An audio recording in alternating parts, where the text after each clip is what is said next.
My name is Lily, and I have a story that I wish I could forget, but I know that it made me who I am today.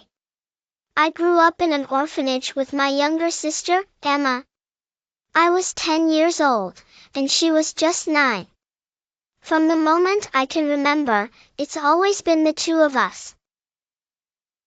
We were raised in that cold, dark place with no parents to care for us.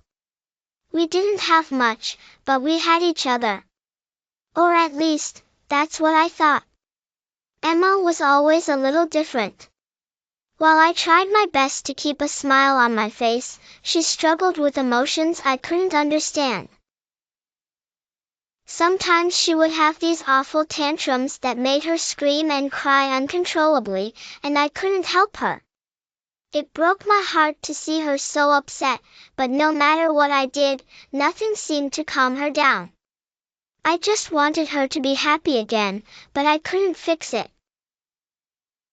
But then one day, everything changed. A couple came to the orphanage. They were older, but they had kind faces. They looked at Emma and me and asked us a lot of questions. They wanted to adopt us. I couldn't believe it.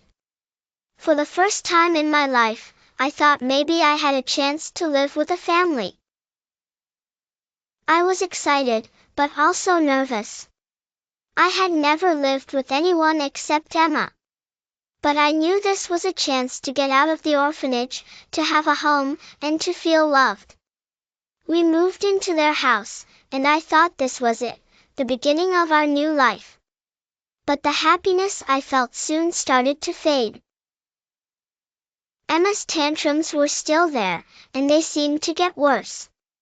I didn't understand why, but every time she got upset, the couple would get frustrated. They were no longer as kind as they had been before. One night, they sat me down and said, "Lily, we've made a decision. We can't handle Emma's behavior anymore. We are going to keep you, but we can't take care of her. She'll have to go." I felt like my whole world had collapsed. They took my sister away from me. They didn't even let me say goodbye. I was heartbroken and alone, with no one to comfort me. I didn't know what to do. I stayed in the house, crying for Emma, but they didn't care. They said it was for the best, but I knew it wasn't. I had lost everything. Days passed, and I wandered the streets, too afraid to go back to the orphanage. I didn't want to be put in another home like before, where I would be abandoned again. I didn't know where to go, and I didn't know who to turn to. Then, one day, I met a man. He was walking down the street and saw me crying. He asked if I was okay, and I told him I had nowhere to go. He seemed kind, so I trusted him. "Come with me," he said. "I know a place for children like you. They'll take care of you."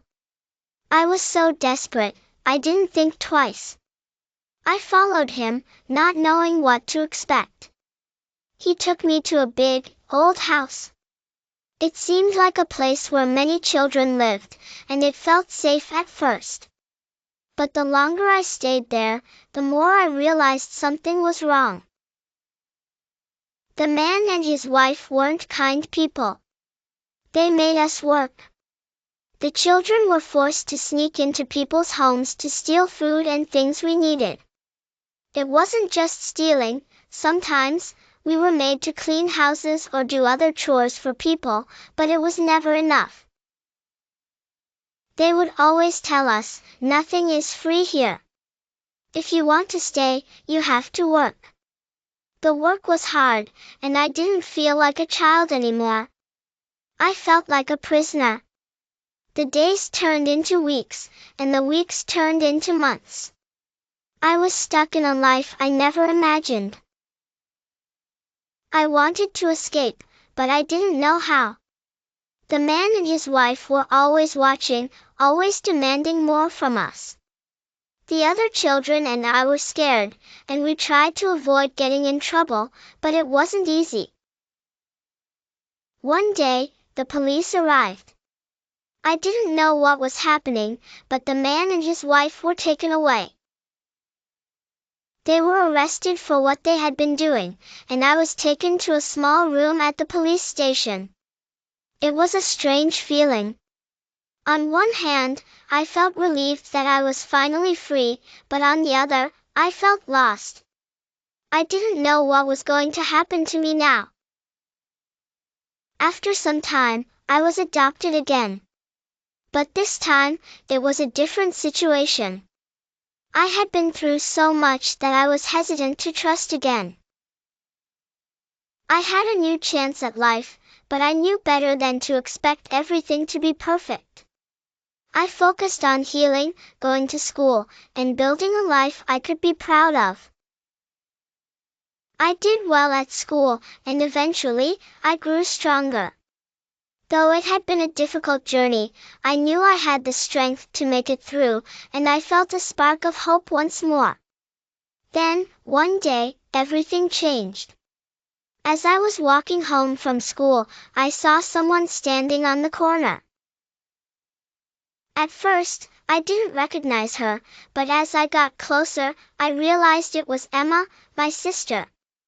She had grown, but her eyes, the way she looked at me, the way she smiled, it was unmistakable. I couldn't believe my eyes. I ran towards her, calling her name, and she turned with tears in her eyes.